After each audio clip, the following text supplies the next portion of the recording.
The rain came down in sheets that November afternoon, turning the streets of Portland into rivers of gray. I sat in the passenger seat of Kyle's truck, watching the wipers struggle against the downpour, my hands twisted together in my lap. The law office of Walsh & Associates occupied the 12th floor of a glass building downtown, and with every floor we climbed in that elevator, I felt my stomach drop further. My parents had been gone for 3 weeks. 3 weeks since the car accident on Highway 26, 3 weeks since I'd gotten that call that split my life into before and after. My brother Daniel had handled everything, the funeral arrangements, the service, the endless parade of relatives and business associates. He'd been efficient, composed, every inch the successful lawyer everyone expected him to be. I'd stood beside him at the memorial, numb and small, while people shook his hand and told him how strong he was, how much he looked like our father. Nobody seemed to notice I was there at all. That was nothing new. Before we jump back in, tell us where you're tuning in from, and if this story touches you, make sure you're subscribed because tomorrow, I've saved something extra special for you. The elevator doors opened, and Mr. Gregory Walsh's receptionist greeted us with a practiced smile that didn't quite reach her eyes. She led us down a hallway lined with dark wood paneling and diplomas, the kind of place that smelled like old books and expensive cologne. Daniel was already there, sitting in one of the leather chairs outside Walsh's office, checking his phone. He looked up when I approached, his expression neutral. "Emma, you made it." Not a greeting, just an observation. His wife Vanessa sat beside him, her designer handbag perched on her lap like a small dog. She gave me the kind of look you'd give someone who'd shown up to a wedding in jeans. I was still wearing my scrubs from the clinic. I hadn't had time to change. Mr. Walsh opened his door then, a tall man with silver hair and reading glasses perched on his nose. "Please come in. All of you." His office was exactly what you'd expect, floor-to-ceiling bookshelves, a massive desk, windows overlooking the city. Rain streaked down the glass, blurring the view. We sat, Daniel and Vanessa on one side, me on the other, like we were preparing for battle rather than hearing our parents' final wishes. Walsh settled behind his desk and opened a manila folder, the kind that holds your whole life in a few pieces of paper. "I'll get straight to it," he said, his voice measured and professional. "Robert and Linda Torres left very specific instructions regarding their estate." He pulled out the will, pages clipped together, official and final. My heart hammered in my chest. Daniel leaned forward slightly, the posture of someone expecting good news. The Torres & Sons hardware chain, including all 5 locations, associated real estate, inventory and business accounts, valued at approximately $6.2 million, has been left in its entirety to Daniel Robert Torres. The words hung in the air like smoke. I felt them settle over me, heavy and suffocating. Daniel nodded slowly, as if this confirmed something he'd always known. Vanessa's hand found his, squeezing it with a smile that was equal parts sympathy and satisfaction. Walsh continued, his eyes moving to me for just a moment. "The family home in Laurelhurst, along with its contents and associated accounts, also passes to Daniel Torres." I couldn't breathe. The house where I'd grown up, where Mom had taught me to bake bread in the kitchen, where Dad had built that treehouse in the backyard that I'd spent countless summer afternoons in. Gone. Not mine. Never meant to be mine. "To Emma Catherine Torres," Walsh said, and I forced myself to focus. "Your parents have left their personal effects, photographs and family heirlooms not specifically designated to the estate." Personal effects. Photographs. I felt something crack inside my chest, a fissure that ran deep. Daniel shifted in his seat, and when I glanced at him, I saw something that might have been discomfort, or maybe it was just impatience. Vanessa whispered something to him, too quiet for me to hear. "Is that everything?" Daniel asked Walsh, his tone businesslike, already moving forward. Walsh hesitated, his fingers resting on the folder. "There is one additional property. A warehouse in Astoria, purchased 8 years ago. The deed is held in a separate trust." Daniel frowned. "A warehouse? What for?" "Your parents never disclosed their intentions for it," Walsh said carefully. "The trust stipulates that the property can only be transferred under specific conditions, which I'll need to review with you both in more detail. For now, it remains in trust, inaccessible to either of you." Daniel waved a hand dismissively. Fine. We can deal with that later. The main assets are clear. He stood, Vanessa rising with him, already pulling out her phone. I'll need to meet with the business managers this week, start the transition process. Walsh nodded, making notes. I stayed in my chair, frozen, staring at the rain beyond the windows. Daniel glanced down at me, and for a moment, something flickered across his face. Emma, I know this might seem unfair, but Dad always intended for me to run the business. You have your career. You're doing well at the clinic. His voice was gentle.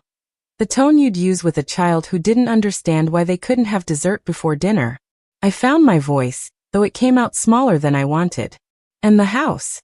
He sighed, the sound of someone being patient with the inevitable. You can come by and get whatever you want. Photographs, Mom's jewelry, whatever. But Vanessa and I need the space. We're planning to start a family. Of course they were.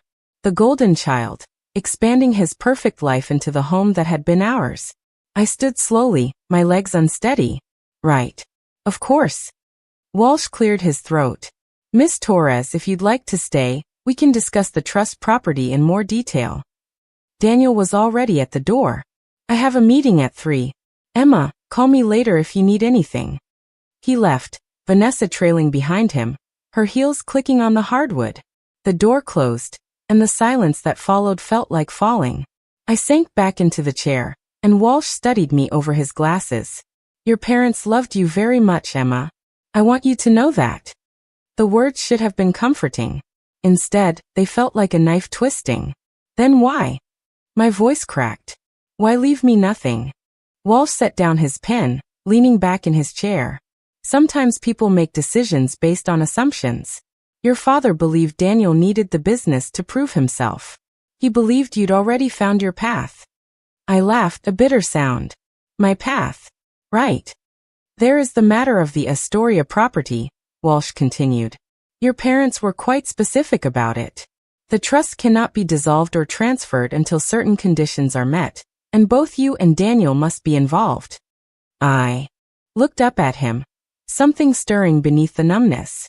What kind of conditions? He pulled out another document, this one thicker, filled with legal language that made my head spin. The property must be developed into a community project that meets city approval and adheres to your parents' outlined vision. Both you and Daniel must serve as co-executors. Equal authority. Equal decision-making power. The words started to sink in, slow and heavy. Daniel has to work with me? If he wants access to the property, yes. And there's more. Walsh flipped to another page.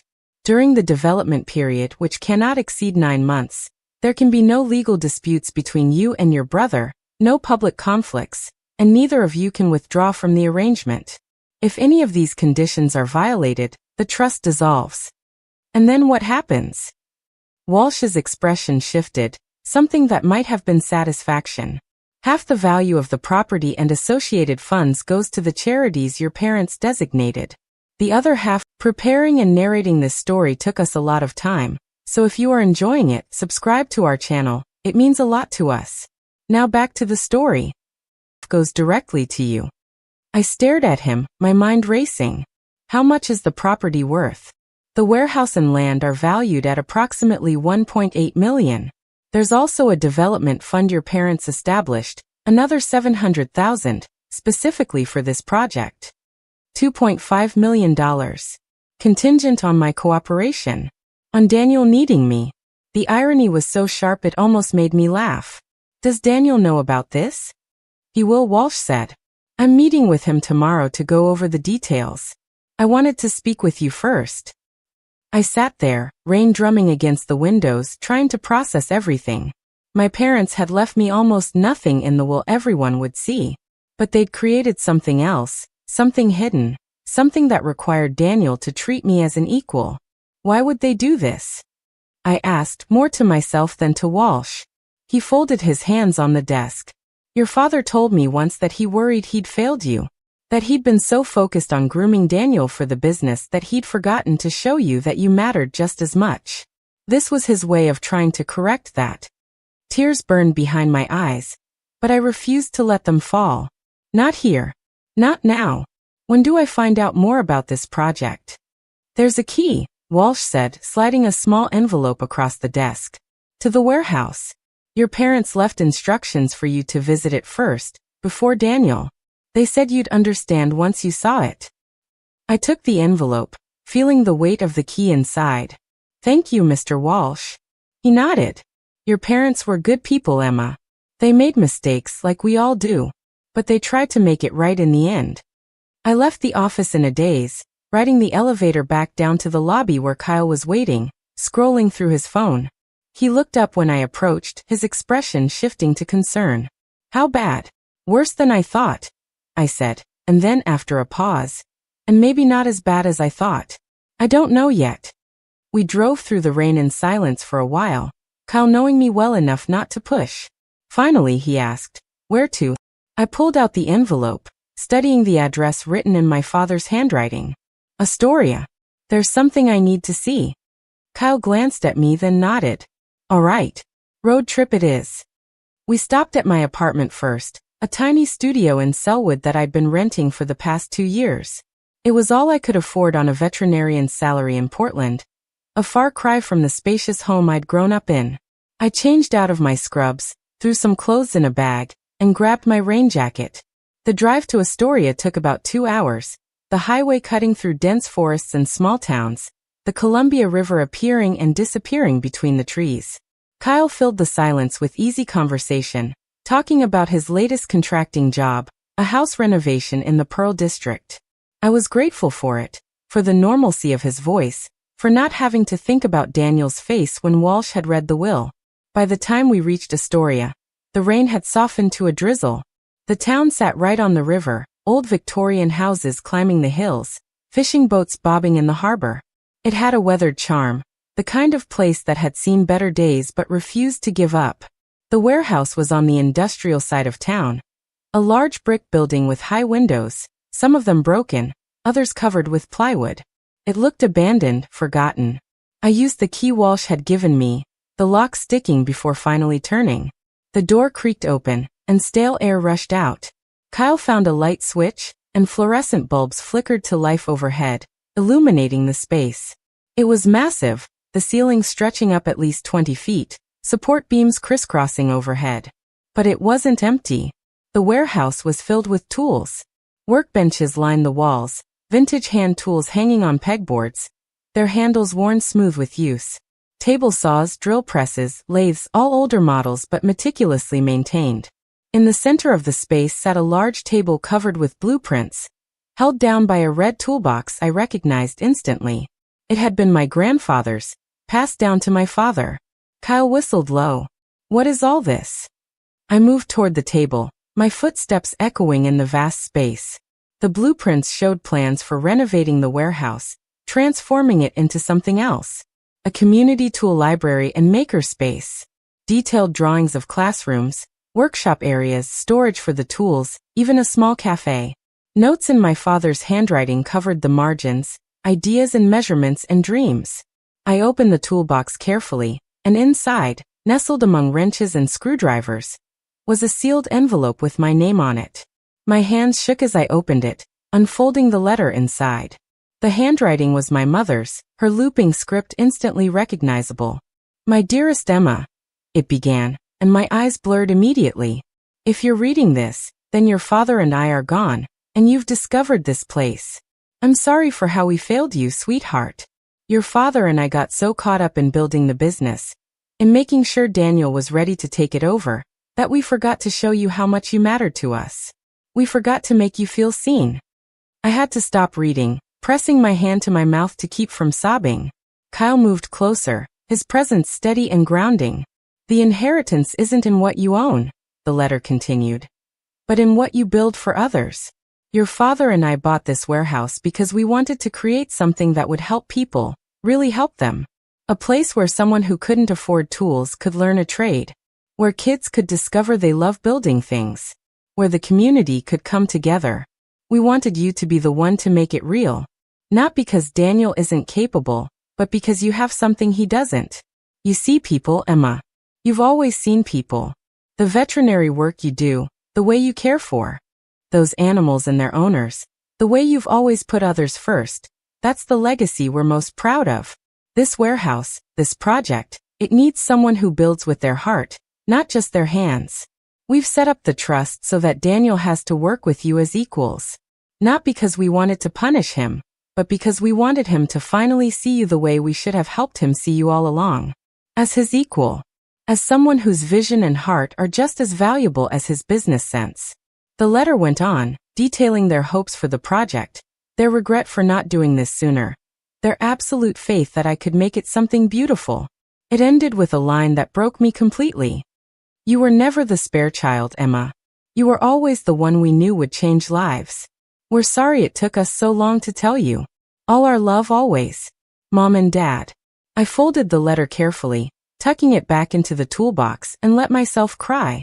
Kyle didn't say anything, just stood beside me, a hand on my shoulder, letting me fall apart in that dusty warehouse filled with tools and forgotten dreams. When I finally pulled myself together, I walked around the space, really looking at it. Despite the abandonment, despite the broken windows and the dust, I could see what it could become. The bones were good. The tools were here. The plans were detailed and thoughtful. All it needed was someone to believe in it. This is incredible, Kyle said, studying the blueprints. Your parents really thought this through. They did. My voice was steadier now. And apparently, Daniel has to help me build it, or he loses everything. Kyle looked up sharply. What? I explained the trust, the conditions, the timeline. With each word, I watched understanding dawn on his face, followed by something that looked a lot like admiration. Your parents were brilliant. They were something, I agreed. My phone buzzed in my pocket. A text from Daniel. Need to talk. Walsh told me about the Astoria property. Call me. I stared at the message, then slipped the phone back into my pocket. Let him wait. For once in my life, I held the cards. For once, my brother needed me more than I needed him. The rain had started again outside, drumming on the warehouse roof, but inside, standing in the middle of my parents' secret dream, I felt something I hadn't felt in 3 weeks. I felt hope. I didn't call Daniel back that night. Instead, Kyle and I found a small motel near the waterfront, the kind with thin walls and a neon sign that buzzed in the rain. I lay awake for hours, staring at the water stains on the ceiling, my mother's letter playing on repeat in my mind. You were never the spare child. The words should have brought comfort, but instead they stirred something bitter and complicated. If they'd believed that, truly believed it, why had it taken their deaths for me to hear it? Why had I spent 32 years feeling invisible in my own family? Morning came gray and cold, the kind of November day that made you want to stay in bed forever. But I got up, showered in the tiny bathroom with its flickering light, and met Kyle for coffee at a diner down the street. The coffee was terrible, but it was hot, and that was enough. My phone had been buzzing all morning.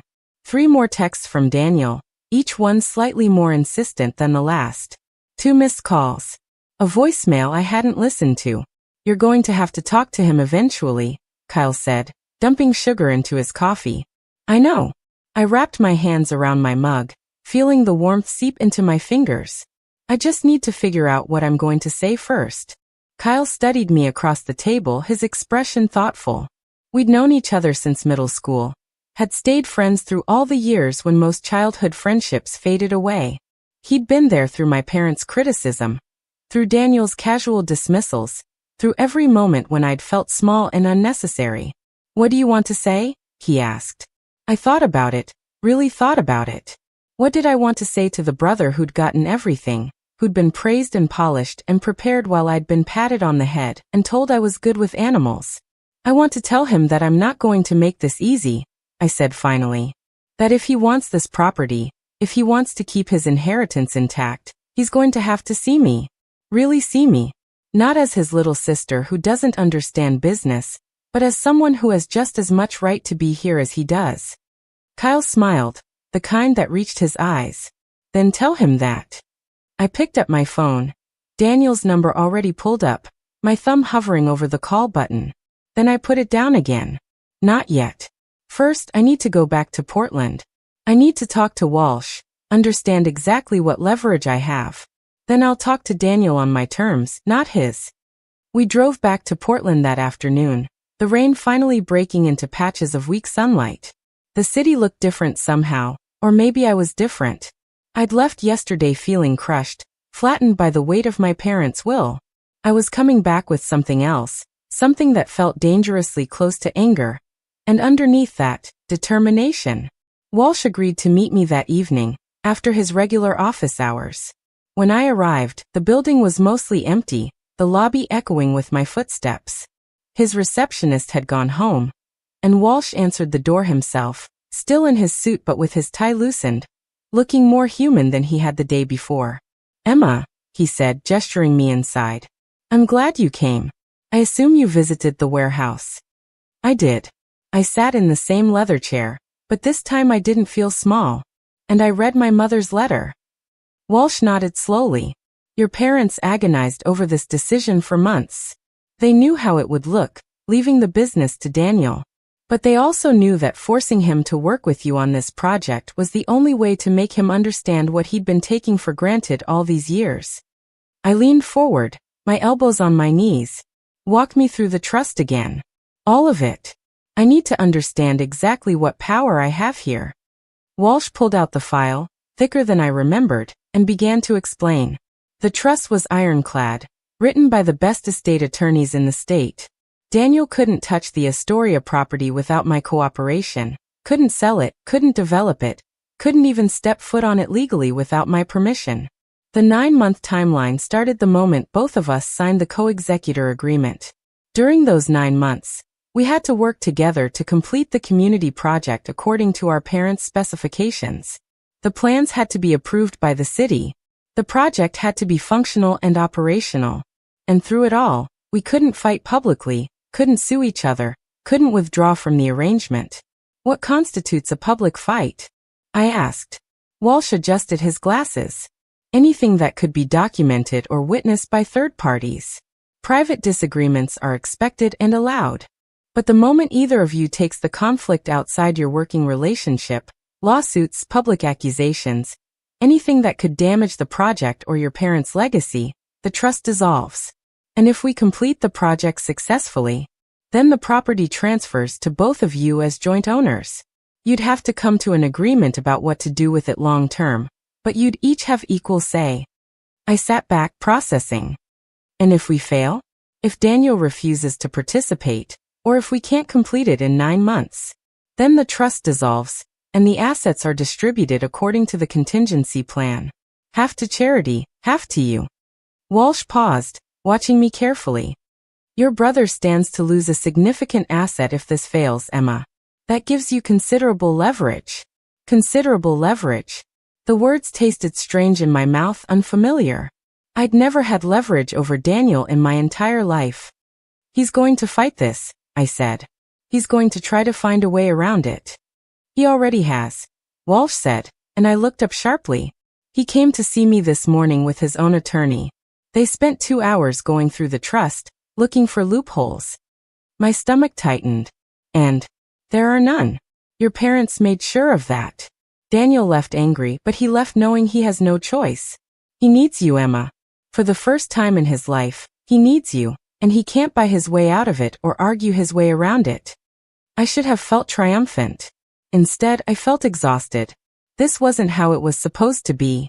Parents weren't supposed to die and leave behind elaborate schemes to force their children to see each other as equals. Siblings weren't supposed to need legal documents to treat each other with respect. But this was the hand I'd been dealt, and I was going to play it. "I want to set terms," I told Walsh. "Before I agree to anything, before I sign any co-executor agreement, I want Daniel to agree to specific conditions." Walsh pulled out a legal pad, pen poised. "I'm listening." I thought about the warehouse, about my mother's letter, about all the years of feeling invisible. First, I want a formal written apology from Daniel acknowledging how he and our parents treated me growing up. It doesn't have to be public, but it has to be real. Specific. Not just "I'm sorry," but an actual acknowledgement of what happened. Walsh nodded, making notes. Second, I want him to cover my living expenses for the duration of the project. Rent, utilities, food, everything. If I'm going to dedicate 9 months to this, I can't also be worrying about paying my bills on a veterinarian's salary. Reasonable, Walsh said. What else? Third, I want access to the family home to retrieve my mother's things. Her jewelry, her books, the photo albums, anything that was hers. I want them now, before this project starts, because I don't trust that Vanessa won't throw them away or claim them for herself. Walsh's pen moved quickly across the page. I can arrange that. Anything else? I hesitated, then pushed forward. I want one of the hardware stores. Walsh's pen stopped. He looked up at me, eyebrows raised. Emma, that's not part of the trust. The stores belong to Daniel outright. I know. But if he wants my cooperation, if he wants this project to succeed so he can keep the Astoria property, then he's going to give me one store. Not as a gift, as a transfer of ownership. Legal and binding. Considerate payment for my time and expertise. He'll never agree to that, Walsh said, but there was something in his voice, a hint of approval. Then he can watch the trust dissolve and lose $2.5 million, I said. His choice. Walsh leaned back in his chair, studying me with open curiosity. You've changed since yesterday. Yesterday I was grieving, I said. Today I'm angry. There's a difference. He smiled just a little. I'll draft the terms and send them to Daniel's attorney. But Emma, you should know, pushing him this hard, there's a risk he'll walk away entirely, let the trust dissolve out of spite. Then he's stupider than I thought, I said. He's losing money he doesn't have yet. I'm losing nothing I didn't already lose yesterday. Walsh nodded slowly. Fair point. I'll have the documents ready by tomorrow afternoon. In the meantime, you should prepare yourself. When Daniel sees these terms, he's not going to be happy. Good, I said and meant it. I left Walsh's office feeling something electric running through my veins. For 32 years I'd been the good daughter, the accommodating sister, the one who accepted whatever scraps were thrown her way with gratitude. Not anymore. Not ever again. Kyle was waiting in his truck outside, engine running, heat blasting. I climbed in, and he took one look at my face and grinned. You did something. I set terms, I said, buckling my seatbelt. Aggressive terms. Tell me everything. I did, laying out each condition as Kyle drove through the darkening streets of Portland. When I finished, he let out a low whistle. A whole hardware store. Emma, that's brilliant. Even if he says no to everything else, that's your real negotiating chip. I know, I said. Walsh thinks he'll refuse. Walsh doesn't know Daniel like you do, Kyle said. Daniel's not going to let $2.5 million slip away, especially not when his wife finds out. Vanessa will push him to agree, guarantee it. He was right, I realized. Vanessa, who'd married Daniel for his prospects and his family name, who'd been planning their life in that Laurelhurst house with the kind of certainty that came from always getting what she wanted. She wouldn't let Daniel's pride cost them that much money. My apartment felt smaller than ever when I got back, the walls closing in. I made tea I didn't drink, tried to watch television I didn't see, finally gave up and pulled out my laptop. If Daniel was going to fight me on this, I needed to be prepared. I needed to understand not just the trust, but the business, the properties, all of it. I spent the next 3 hours digging through public records, business filings, property assessments. Torres & Sons Hardware had 5 locations as I'd known, but what I hadn't known was that 2 of them were struggling. The Beaverton location had been operating at a loss for the past year. The Gresham store wasn't much better. But the original location, the one in southeast Portland where my grandfather had started the business 50 years ago, that one was thriving. High foot traffic, loyal customer base, prime real estate. That was the one I wanted. Not the struggling stores Daniel would try to foist on me, but the crown jewel, the one with history and profit and potential. I drafted an email to Walsh specifying which store I wanted and why, backing it up with the financial data I'd found. If Daniel was going to negotiate, I wanted Walsh armed with facts, not just demands. My phone rang at 10:30, just as I was getting ready for bed. Daniel's name flashed on the screen. I let it ring twice more before answering. Hello, Daniel.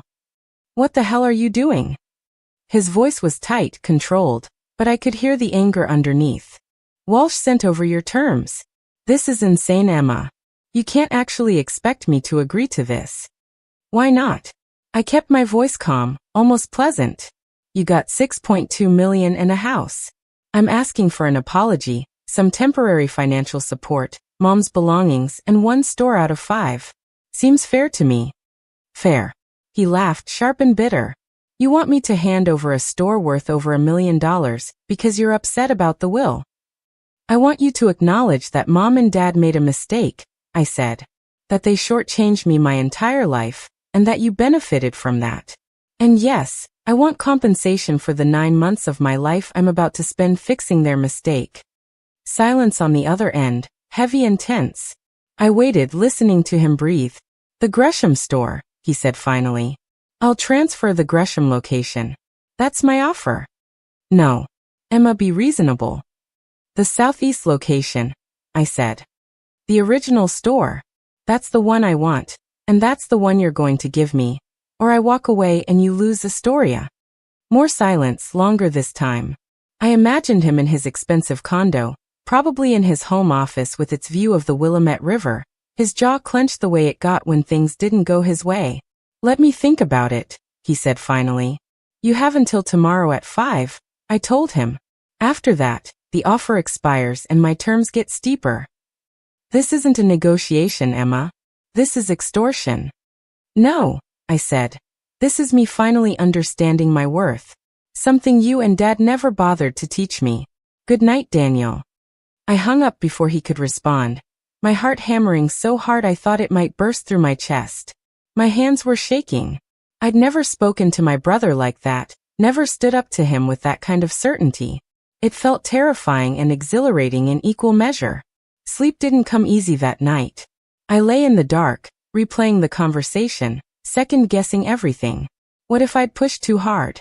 What if he called my bluff and I ended up with nothing but my parents' photo albums and the bitter satisfaction of having stood my ground? But then I thought about my mother's letter, about her regret, about the warehouse full of tools and dreams. I thought about 32 years of being overlooked, dismissed, treated like an afterthought in my own family. No, I hadn't pushed too hard. If anything, I hadn't pushed hard enough. The next morning crawled by. I went to the clinic, went through the motions of examining pets and talking to their worried owners, but my mind was elsewhere. Every time my phone buzzed, my stomach jumped. But it was never Daniel, just appointment reminders and a text from Kyle asking if I'd heard anything. By 3 in the afternoon, I was a wreck. By 4, I was convinced Daniel was going to let the deadline pass out of spite. At 4:45, Walsh called. He agreed. Walsh said, and I could hear the surprise in his voice. To everything? Everything. The apology, the living expenses, access to your mother's belongings, and the Southeast Portland location. His attorney is drafting the paperwork now. I sat down hard on the bench outside the clinic, my legs suddenly unreliable. He agreed to the Southeast store. He did. Apparently his wife convinced him.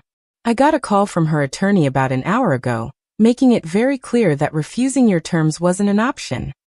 Kyle had been right. Vanessa wasn't about to let her lifestyle slip away, because of Daniel's pride. When do we sign? I asked. I'll have everything ready by Monday. Can you come to the office at 10?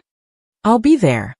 I hung up and just sat there for a moment, watching traffic move past on the street, feeling the November cold seep through my jacket. I'd won. I'd actually won. My phone buzzed again, and this time it was Daniel. Not a call, just a text. You've made your point. See you Monday. No apology, no acknowledgement, just terse acceptance. That was fine. The real apology would come in writing, legally binding, something I could keep forever as proof that this had happened, that I hadn't imagined 32 years of being invisible. I called Kyle, and he answered on the first ring. Tell me. He agreed to everything, including the Southeast store. Kyle whooped so loud I had to pull the phone away from my ear. Emma Torres, you brilliant, ballsy woman. We're celebrating. Tonight. I'm taking you to that Italian place you love. The one you never let me take you to because it's too expensive. Kyle, you don't have to do that. I absolutely do. You just won $1 million store through sheer force of will. We're celebrating. I laughed, really laughed, for the first time since the accident. Okay. Oh yes. Let's celebrate. That night, over pasta and red wine I actually let myself enjoy. Kyle raised his glass. To Emma Torres, who finally learned to fight back. I clinked my glass against his. To fighting back, I echoed. But even as I said it, even as I felt the warm glow of victory, I knew this was just the beginning. I'd gotten Daniel to agree to my terms, but the real battle was still ahead.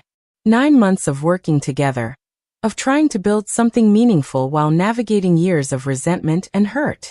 9 months of proving I was more than the little sister he'd dismissed, that I deserved the space I was claiming. The warehouse in Astoria waited, full of tools and potential. The community project waited, sketched out in my father's handwriting.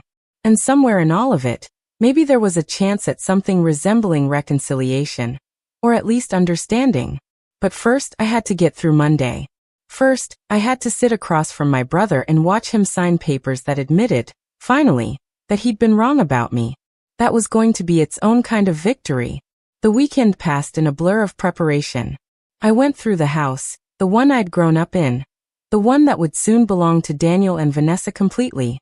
Margaret, the housekeeper who'd worked for my parents for 20 years, let me in with tears in her eyes. "I'm so sorry, Emma," she whispered as she unlocked the door. "Your mother would be heartbroken if she knew." I squeezed her hand, not trusting myself to speak. The house felt like a museum, everything exactly where my parents had left it, but emptied of the life that had filled it. I moved through the rooms methodically, taking my mother's jewelry box from her dresser, her favorite books from the study, the photo albums from the hallway closet. Each item felt weighted with memory, with the life I was leaving behind. In my old bedroom, I found things I'd forgotten about. The science fair trophy from 8th grade, tucked in the back of a closet. The acceptance letter to veterinary school, still in its frame on the wall where my mother had insisted on putting it. A shoebox full of birthday cards, most of them from Arthur and Patty, my father's parents and sister, the ones who'd always remembered me even when my own parents seemed too busy. I packed it all carefully into boxes Kyle had brought over, his truck parked in the driveway like a getaway car. We worked in silence mostly, the weight of what was happening too heavy for casual conversation. When Vanessa showed up unexpectedly, walking in like she already owned the place, I was in the kitchen, packing my mother's recipe box. "Emma," she said, her voice carrying that false brightness she used when she wanted something. "I didn't know you were here." "Walsh arranged it," I said, not looking up from the recipes. "I'm taking Mom's things." Of course. Vanessa moved around the kitchen, running her fingers over the granite countertops, already measuring for changes. "I wanted to talk to you actually, about this whole Astoria situation." I straightened, turning to face her. She was dressed impeccably as always, designer jeans and a cashmere sweater, her blonde hair perfectly styled. Everything about her screamed expensive and curated. "What about it?" "Daniel told me about your terms," she said, and I saw the calculation in her eyes. The store, the apology, all of it. "I just want you to know, I'm the one who convinced him to agree." "I know," I said. "Walsh told me." She looked surprised, then recovered quickly. "Right. Well, I think you should also know that I think you're being smart. Daniel and your father, they never appreciated you the way they should have. This project, it's a good opportunity for you to prove yourself." The condescension dripped from every word, and I felt my jaw tighten. "I don't need to prove myself to anyone, Vanessa. Least of all to you or Daniel." Her smile froze. "I'm just trying to be supportive." "No, you're trying to make sure Daniel doesn't blow $2.5 million because his ego can't handle working with his little sister. Let's not pretend this is about anything else." Color rose in her cheeks, but she kept her composure. "You've changed, Emma. You used to be so sweet." "I used to be a doormat," I corrected. "There's a difference." I turned back to the recipe box, effectively dismissing her. After a moment, I heard her heels clicking out of the kitchen, retreating to whatever other room she was planning to redecorate. Kyle appeared in the doorway, eyebrows raised. "That was ice cold. I'm impressed." "I'm tired of playing nice," I said, closing the recipe box carefully. "She married my brother for his money and his prospects. The least she can do is be honest about it." We finished packing by early afternoon, Kyle's truck loaded with boxes of my childhood, my mother's life, the pieces of the family I wanted to keep. As I took one last walk through the house, I felt strange. Not sad exactly, but hollow. This place had never really felt like home. Not the way other people described home. It had always been more like a stage where I played the role of daughter and sister, never quite getting the lines right. Maybe that was why leaving felt less like loss and more like liberation. Monday morning arrived cold and bright, the kind of November day where the sun made everything look sharp and clear. I dressed carefully, professional but not trying too hard. A simple black dress, my mother's pearl earrings, low heels. I wanted to look like someone who belonged in a lawyer's office negotiating million-dollar deals, because that's exactly what I was. Walsh's office felt different this time. I wasn't the grieving daughter being told she'd inherited nothing. I was a co-executor about to claim what I'd earned. Daniel was already there when I arrived, sitting in the conference room with his attorney, a sharp-eyed woman named Patricia Levine, who looked like she ate weaker lawyers for breakfast. He stood when I entered, and for a moment we just looked at each other. He looked tired, I realized. The put-together veneer he always maintained had cracks in it, shadows under his eyes, a tightness around his mouth. "Emma," he said, and it wasn't warm, but it wasn't hostile either. Just acknowledgement. "Daniel." I sat across from him, Walsh taking the seat at the head of the table. Patricia Levine laid out the documents, multiple copies of everything, each page flagged with little colored tabs showing where signatures were needed. "Let's start with the apology," Walsh said, sliding a single page toward Daniel. "As agreed, this will be read aloud and signed before we proceed with the other documents." Daniel's jaw worked, and I saw his attorney lean over, whispering something to him. He nodded stiffly, then picked up the paper. His hands, I noticed, weren't quite steady. "Emma," he began, his voice formal, rehearsed. "I want to apologize for the way you've been treated throughout your life by our family, and specifically by me. I acknowledge that our parents showed favoritism toward me in ways that were hurtful and unfair to you. They invested in my education, my career, and my future in ways they did not invest in yours. They included me in business decisions and family planning while excluding you, sending the message that your opinions and presence didn't matter." He paused, and I saw him swallow hard before continuing. "I benefited from this favoritism without questioning it or standing up for you. I dismissed your accomplishments and your capabilities because it was easier than challenging the family dynamic. I treated you as less than equal, less than worthy of respect, and I was wrong." The words hung in the air between us, formal and stilted, but they're nonetheless. "I recognize now that you are just as intelligent, just as capable, and just as deserving of our parents' love and support as I was. I'm sorry for my part in making you feel invisible in your own family. I'm sorry for not seeing you." His voice cracked slightly on that last part, and I saw something in his eyes that might have been genuine regret. Daniel set the paper down and signed it with quick, precise strokes. Walsh notarized it immediately, then slid a copy across to me. I folded it carefully and tucked it into my bag, not trusting myself to speak yet. The apology hadn't erased 32 years of hurt, but it was something.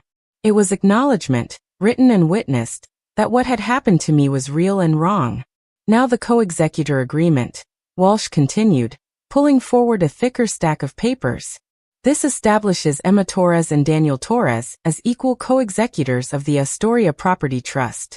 Both parties have equal authority over all decisions related to the development project. Both signatures are required for any expenditures over $5,000, any contracts with vendors or contractors, and any modifications to the original plans submitted by Robert and Linda Torres." Patricia Levine leaned forward, her pen tapping against her legal pad. "My client wants it clearly stated that equal authority means equal responsibility. If this project fails, both parties share the consequences equally." "Agreed," Walsh said. "The trust language already specifies that. Any failure to complete the project within the 9-month timeline results in dissolution of the trust, with assets distributed as outlined. Both parties lose." Daniel shifted in his seat. "And what constitutes failure? We need specifics. What if we complete the project but the city doesn't approve it? What if there are delays beyond our control?" The trust allows for reasonable delays due to circumstances beyond your control, Walsh explained. Weather delays, permit processing times, those are factored in.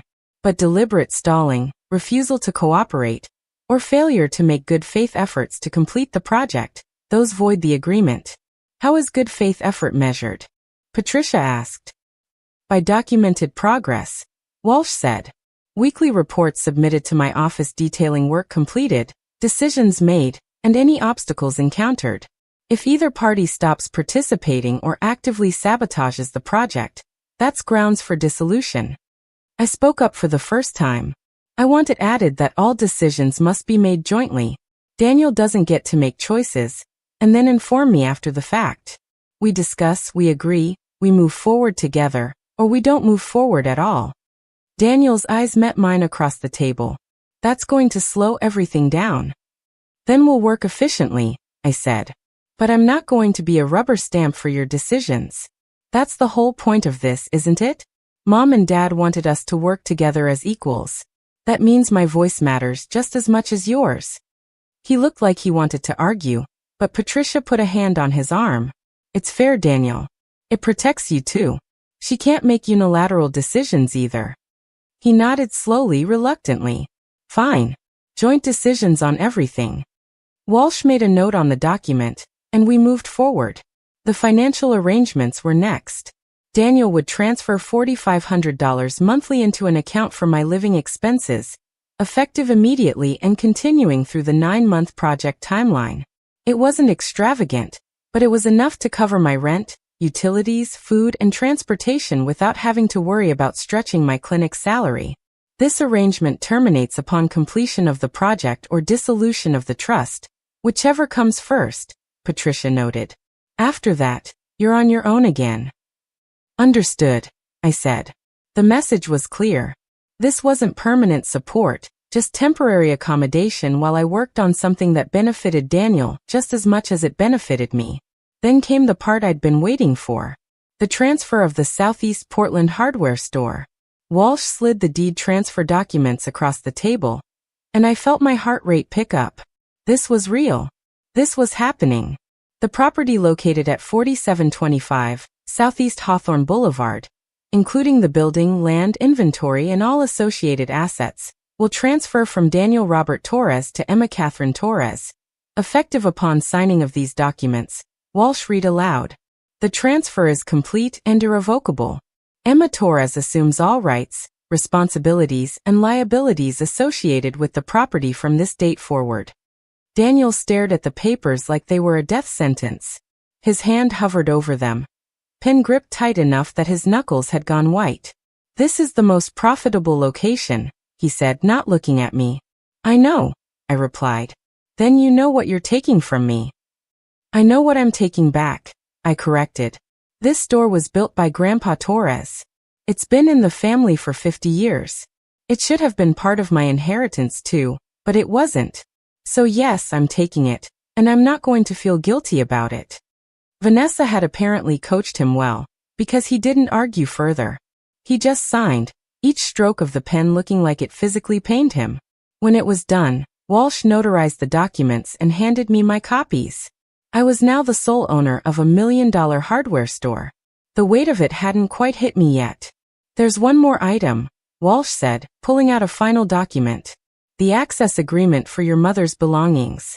Daniel agrees to provide Emma unrestricted access to the family home for the purpose of retrieving Linda Torres's personal effects, including but not limited to jewelry, books, photographs, and any items of sentimental value. This access has already been provided, but we're documenting it here for the record.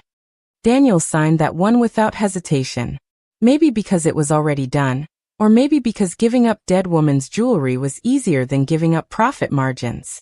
When all the papers were signed, notarized, and copied, Walsh stacked them neatly and placed them in separate folders for each of us. The meeting had taken less than an hour, but it felt like I'd lived through several lifetimes. You'll both receive detailed packets about the Astoria project by the end of the week, Walsh said, including the full scope of your parents' plans, the development budget, and the timeline. I recommend you visit the property together soon to begin planning your approach. Daniel and I stood at the same time. And there was an awkward moment where neither of us knew quite what to do. Shake hands? Hug. Pretend this was all normal and professional? I'll call you this week, Daniel said finally. We should meet at the warehouse, go through the plans together. All right, I agreed. He left with Patricia, and I heard them talking in low, urgent tones as they walked down the hallway.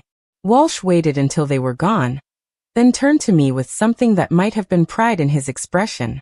You held your ground. Your mother would be proud. My mother should have held her ground while she was alive, I said, and the bitterness surprised even me. Then I wouldn't have needed to fight for scraps of my own inheritance.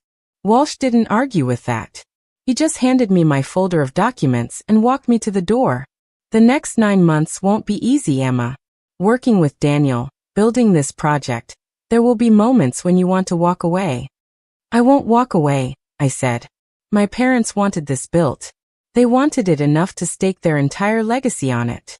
I'm going to see it through. For them. Walsh asked. For me. I corrected. They just gave me the excuse to finally do something that matters. The hardware store became real to me 3 days later when I walked through its doors for the first time as the owner. It was a Wednesday morning, early enough that the parking lot was mostly empty. The building was solid brick, weathered but well maintained, with large windows displaying tool arrangements and seasonal promotions. A hand-painted sign above the door read Torres & Sons Hardware Estate 1975. My grandfather's pride rendered in fading paint. Inside, the smell hit me first. Sawdust and motor oil, metal and possibility. The aisles stretched back into comfortable gloom. Industrial shelving stacked with everything from screws to circular saws. Fluorescent lights hummed overhead, and somewhere in the back I could hear the beep of a forklift. The store manager, a weathered man in his 60s named Frank Delgado, met me at the front counter. He'd been with the store for 30 years, had known my grandfather, had watched the business grow and change. When Daniel had called to tell him about the ownership transfer, Frank had apparently laughed for a solid minute before asking if this was some kind of joke. Miss Torres, he said now, extending a calloused hand. Or should I say boss? Emma's fine, I said, shaking his hand. His grip was firm, testing. I know this is unexpected. Unexpected is one word for it, Frank agreed. Your brother called it highway robbery, but I told him if you robbed him of anything, it was something he took for granted in the first place. I liked Frank immediately. He gave me the full tour, walking me through every department, introducing me to the staff of 12 who ran the place. Most of them were lifers, people who'd been there for decades, who knew the inventory like they knew their own homes. They watched me with cautious curiosity, probably wondering if I was going to come in and change everything, if I had any idea what I was doing. I didn't blame them for the suspicion. Your grandfather built this place on 3 principles, Frank told me as we stood in the tools section, surrounded by hammers and levels. Quality products, fair prices, and treating customers like neighbors instead of transactions. Your father kept those principles mostly. Your brother wanted to modernize, increase margins, cut back on the personal service stuff. And what do you think should happen? I asked. Frank studied me for a long moment. I think a hardware store works best when the people running it actually care about the community it serves. When they know their customers by name and remember that Mrs. Chun needs the lightweight hammer because of her arthritis, and that the Johnsons are working on their deck and might need advice on wood treatment. Your brother saw numbers. Your grandfather saw people. I see people, I said quietly. That's what I'm counting on, Frank replied. We spent the rest of the morning going over the books, the profit and loss statements, the inventory systems. The store was profitable, solidly so, but there was room for improvement. The online presence was minimal, just a basic website that hadn't been updated in 3 years. The social media accounts were ghost towns. And the community outreach programs my grandfather had started, the workshops on basic home repair and the tool lending library for low-income families, those had been quietly discontinued 2 years ago when Daniel took over management. Why were the community programs cut? I asked Frank as we sat in the cramped office that was now mine, surrounded by filing cabinets and dusty motivational posters. Daniel said they weren't cost-effective, Frank explained. Too much time and resources for not enough return on investment. I argued with him about it, told him those programs brought in loyal customers, built goodwill. He said goodwill doesn't pay the bills. I thought about the warehouse in Astoria, about my parents' dream of a community tool library and makerspace. It seemed they'd watched Daniel get the very thing they valued most from the family business, and decided to create something he couldn't touch, something that would force him to remember what mattered. We're bringing them back, I decided. All of them. The workshops, the tool lending library, everything Grandpa started. Frank's weathered face split into a genuine smile. That's going to eat into profits. Only short term, I said. Long term, it builds loyalty, brings in new customers, especially younger ones who are just learning to fix things themselves. And it's the right thing to do. Your grandfather would have liked you running this place, Frank said. He always said you had his heart for people. The comment caught me off guard, made my throat tight. He said that all the time. He used to tell me Emma's got the soul of this business even if nobody sees it yet. Guess he was right. I had to look away, blinking back sudden tears. My grandfather had died when I was 19, long before any of this inheritance drama, before I'd even finished college. But he'd seen something in me that my own parents had missed, or at least had forgotten to nurture.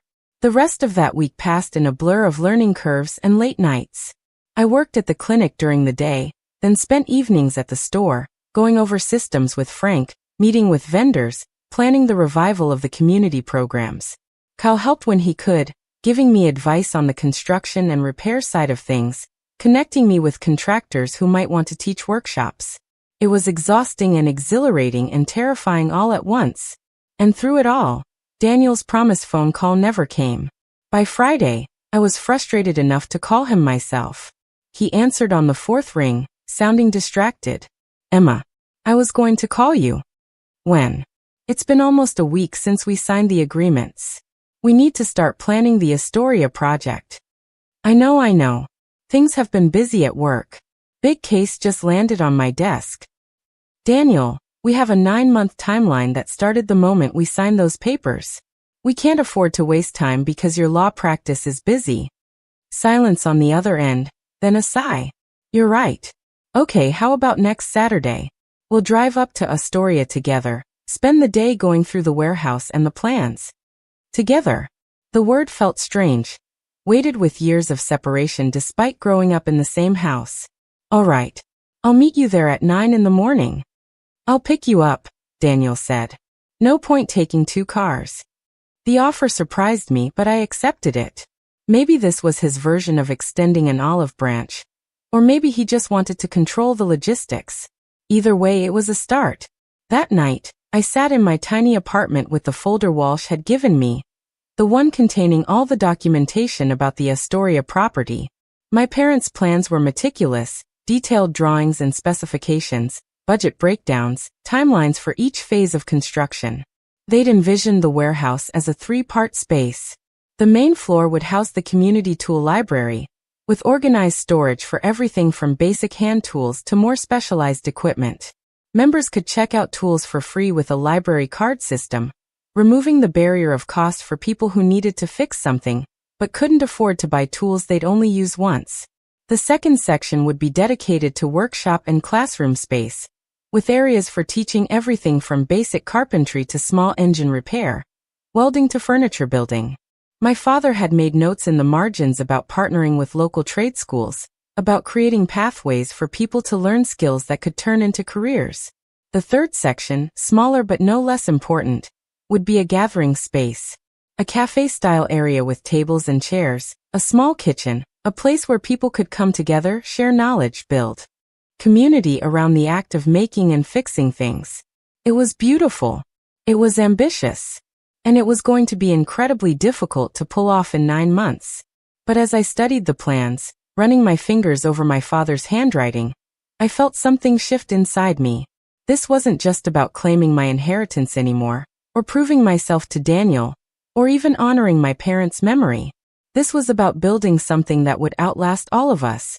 Something that would help people long after the family drama was forgotten.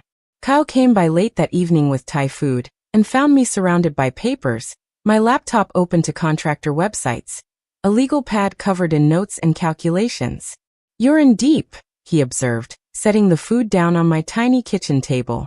"I'm trying to figure out if this is even possible," I admitted. "The timeline is so tight, and the budget, Kyle, it's generous but it's not unlimited. If we go over, if we hit unexpected problems, we could run out of money before we're finished." "So we don't hit unexpected problems," Kyle said, opening containers of pad thai and green curry. "We plan for every contingency, we build in buffers, and we work with people we trust." "You say we like you're going to be part of this." He looked at me over his container of noodles. "Emma, I'm a general contractor. This is literally what I do. You think I'm going to let you tackle a $2.5 million renovation project without my help?" "I can't afford to pay you what you're worth," I said. "The budget is allocated for specific contractors and laborers." "Then I'll volunteer my project management services," Kyle said. "Consider it my contribution to the community. Plus, someone needs to keep you and Daniel from killing each other." I laughed despite myself. That's a full-time job right there. We ate in comfortable silence for a while, and then Kyle asked the question I'd been avoiding. "How are you really doing with all this? Not the business stuff, not the project. How are you doing?" I set down my fork, considering. How was I doing? My parents were dead. My brother had gotten almost everything. I'd had to fight for scraps of recognition and compensation. I was juggling a full-time job at the clinic with learning to run a hardware store while preparing to manage a massive construction project. And somehow, despite all of it, I felt more alive than I had in years. "I'm angry," I said finally. At my parents for waiting until they were gone to finally see me. At Daniel for being so comfortable with the inequality that he never questioned it. At myself for accepting it for so long. "That's fair," Kyle said. But I'm also grateful, in a weird way. If they hadn't died, if they hadn't set up this elaborate trust, I might have spent the rest of my life being invisible. Now I'm not invisible anymore. Now I own a business and I'm about to build something that matters. It took tragedy to get here, but I'm here. Kyle reached across the table and squeezed my hand. "Your parents made mistakes, but they did love you. I really believe that. They just didn't know how to show it in a way you could feel." "Maybe," I said. "Or maybe they loved the idea of me but not the reality. Maybe I was too different from what they expected, and they didn't know what to do with that." "Then they were fools," Kyle said simply. "Because the reality of you is pretty damn remarkable." I smiled at that, grateful for him in ways I couldn't articulate. He'd been there through everything, never judging, always supporting, asking nothing in return but my friendship. "Thank you," I said. "For all of this. For being here." "Where else would I be?" he replied, and it was that simple for him. That uncomplicated. Saturday arrived gray and drizzly, typical Pacific Northwest November weather. Daniel pulled up to my apartment at exactly 9 in the morning, driving the same luxury sedan our father had favored, black and pristine and expensive. I climbed into the passenger seat, my backpack full of notebooks and the plans Walsh had given me. "Morning," Daniel said, pulling back into traffic. "Morning." The drive to Astoria was long and awkward. Daniel tried to make small talk at first, asking about the clinic, about how I was settling into running the hardware store. I answered in brief sentences, not quite willing to be comfortable yet. The apology had been a start, but it hadn't erased the lifetime that came before it. About halfway there, he gave up on small talk and turned on the radio, some classical station that filled the silence with orchestral music. I watched the landscape change outside the window, the dense forests giving way to glimpses of the Columbia River, wide and gray under the cloudy sky. "Vanessa's pregnant," Daniel said suddenly, about 20 miles from Astoria. The announcement hung in the air between us. I turned to look at him, surprised. "Congratulations." "Thanks." He kept his eyes on the road. "We just found out last week. She's only about 2 months along, so we're not telling people yet, but I thought you should know." "Why?" The question came out sharper than I intended. He glanced at me, then back to the road. "Because you're my sister. Because this kid is going to be your niece or nephew. Because despite everything that's happened, we're still family." "Family?" The word had always felt complicated coming from him, weighted with conditions and hierarchies. But there was something in his voice now, something uncertain, almost vulnerable. Does this change anything? I asked. About the project? No, he said firmly. If anything, it makes it more important. I want my kid to grow up in a family that's not as broken as ours was. I want them to have an aunt who's present, who matters. I want them to see their parents working together instead of pretending the other doesn't exist. The admission surprised me. I'd expected many things from Daniel: defensiveness, arrogance, resentment, but not this raw honesty. I want that too, I said quietly. But Daniel, you have to understand, an apology on paper doesn't fix 32 years. Working together on this project doesn't automatically make us close. We have a lot of history to work through. I know, he said. I'm not expecting everything to be perfect. I'm just hoping it can be better than it was. We drove the rest of the way in silence, but it felt different now, less hostile, more contemplative. When we pulled up to the warehouse, I saw it through Daniel's eyes for the first time. The broken windows, the overgrown lot, the general air of abandonment. He let out a low whistle as he parked. This is what Dad bought. It's a disaster.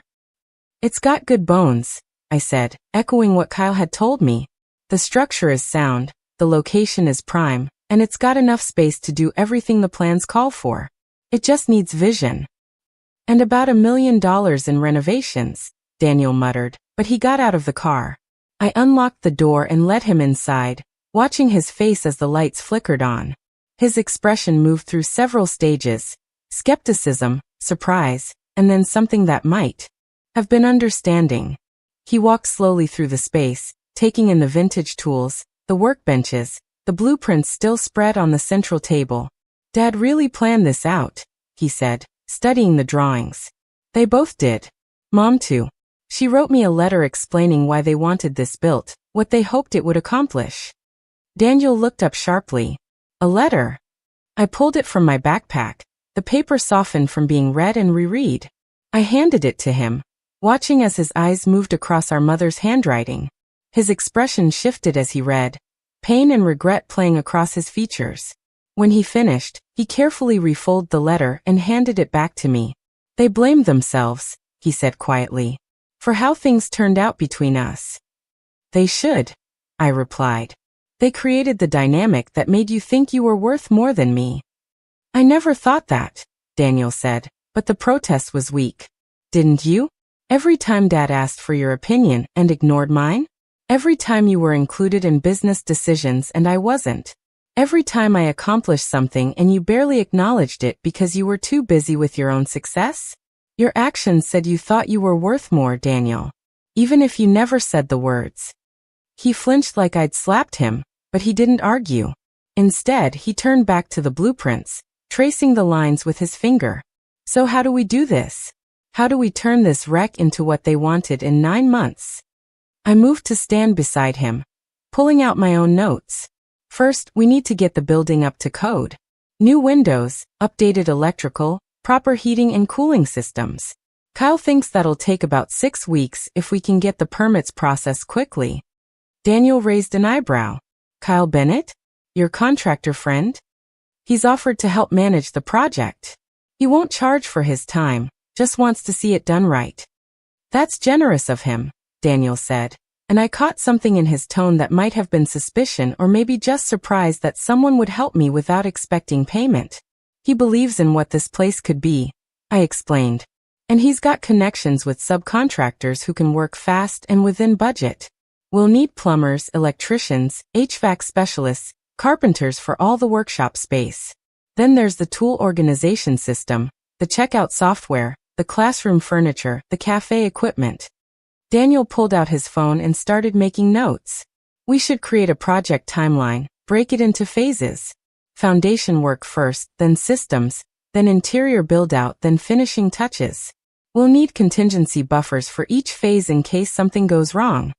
I watched him slip into lawyer mode, organized and methodical, and I could see why my father had thought he'd be good at running the business.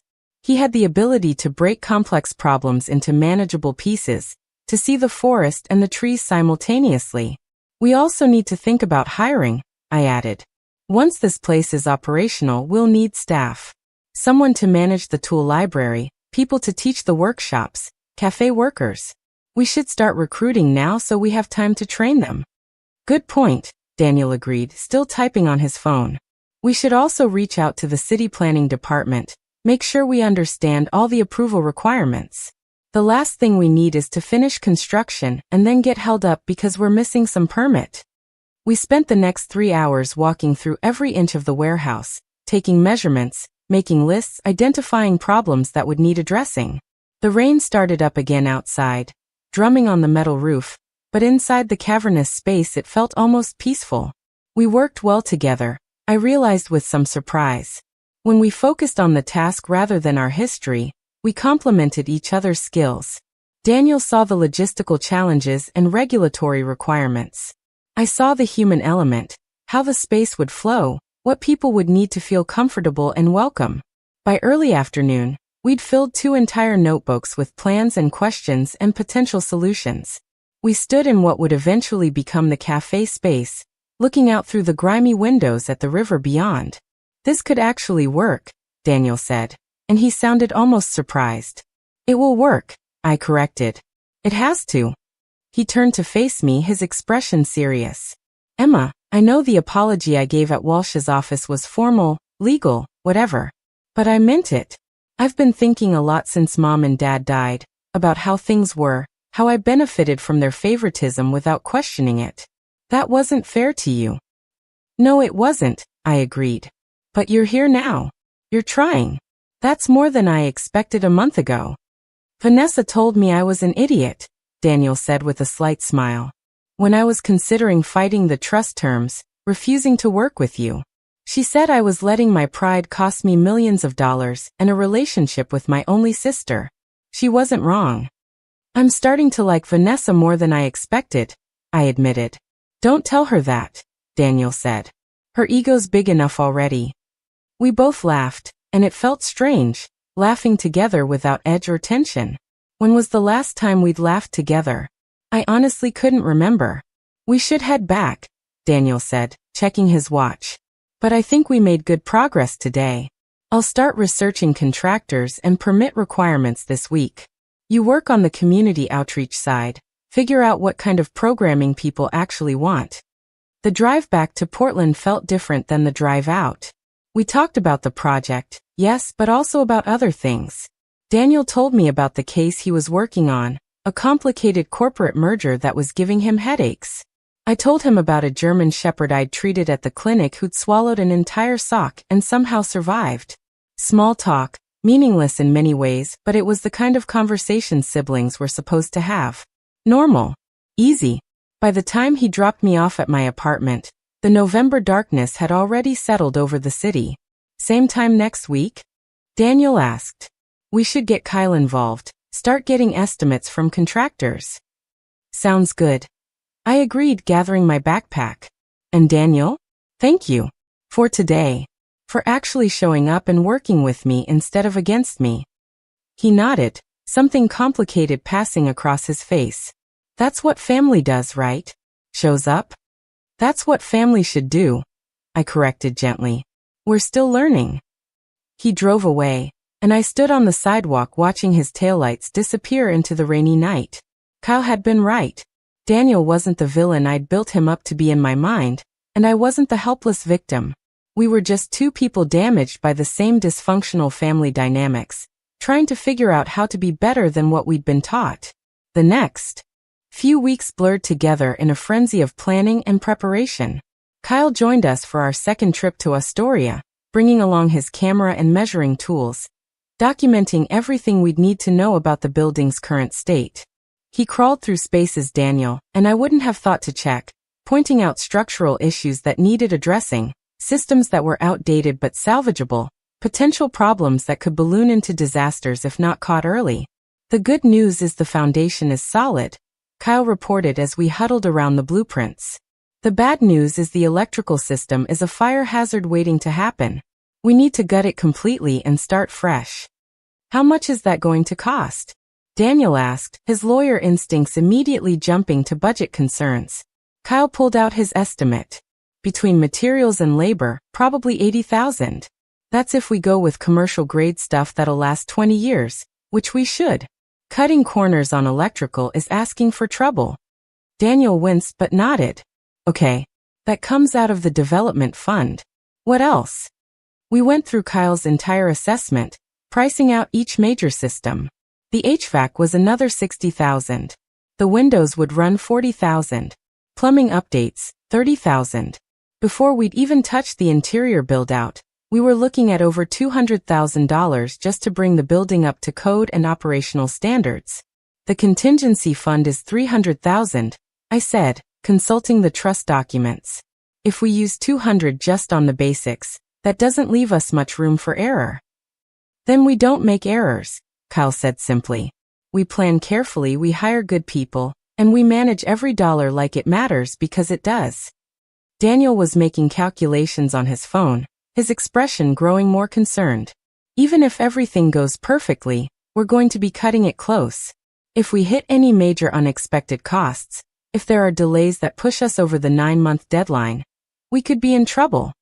So we build in buffers, I said. We start immediately, work as efficiently as possible, and we communicate constantly so nothing falls through the cracks. This is doable, Daniel. It's tight, but it's doable. He looked at me, and I saw something shift in his expression. Respect, maybe, or at least recognition that I wasn't approaching this naively. All right. Let's do this. Kyle, can you put together a master timeline with all the phases? Emma, you reach out to the city and start the permit process. I'll handle contractor vetting and insurance requirements. We divided the responsibilities naturally, playing to each person's strengths. Over the following weeks, we fell into a rhythm. Tuesday evenings, we'd meet at Daniel and Vanessa's house, spreading papers across their dining room table, working through decisions over takeout dinners. Saturdays, we'd drive to Astoria together, meeting with inspectors and contractors, watching as the warehouse slowly transformed from abandoned building to construction site. The first major milestone came in mid-December when we got city approval for our renovation plans.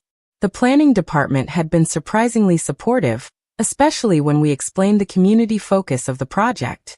Astoria was a working-class town, and the idea of a free tool library and skill-building workshops resonated with the officials we spoke to. This is exactly the kind of thing we need more of, the planning director told us during our final approval meeting. Too many communities are losing the knowledge of how to fix and build things. Projects like this preserve those skills while making them accessible to everyone. You have our full support. Daniel and I had driven up together for that meeting, and on the way back, buzzing with the victory of approval, he brought up something that had clearly been on his mind. I've been thinking about the hardware store, the southeast location. I tensed immediately, wondering if he was going to ask for it back, claim he'd made a mistake in agreeing to transfer it. What about it? Frank Delgado called me last week. He wanted to let me know that you're doing a good job, that the staff likes the changes you're implementing. He said the community programs you brought back are already bringing in new customers. I relaxed slightly. Frank's been amazing. He knows that store inside and out, knows the customers, the community. I'm learning a lot from him. He also said you're working too hard, Daniel continued. Between the clinic and the store and this project, you're spreading yourself thin. He's worried about you burning out. The concern in his voice surprised me. I'm managing, I said, which wasn't entirely true. I was exhausted most days, running on coffee and determination, but I wasn't about to admit weakness to Daniel. You don't have to manage alone, he said carefully. I know the store is yours now, completely yours, and I'm not trying to take that back. But I still have relationships with the vendors. I know the business operations inside and out. If you ever need help or advice, you can ask. No strings attached. It was an olive branch, extended carefully, and I knew what it cost him to offer. Daniel had never been good at admitting he might be useful without being in control. Thank you, I said. I might take you up on that. There's some inventory management stuff that Frank and I are still trying to figure out. Anytime, Daniel said, and I thought he meant it. Christmas came and went in a strange blur. Daniel and Vanessa invited me to their house for dinner, The first time we'd gathered for a holiday as adults without our parents there.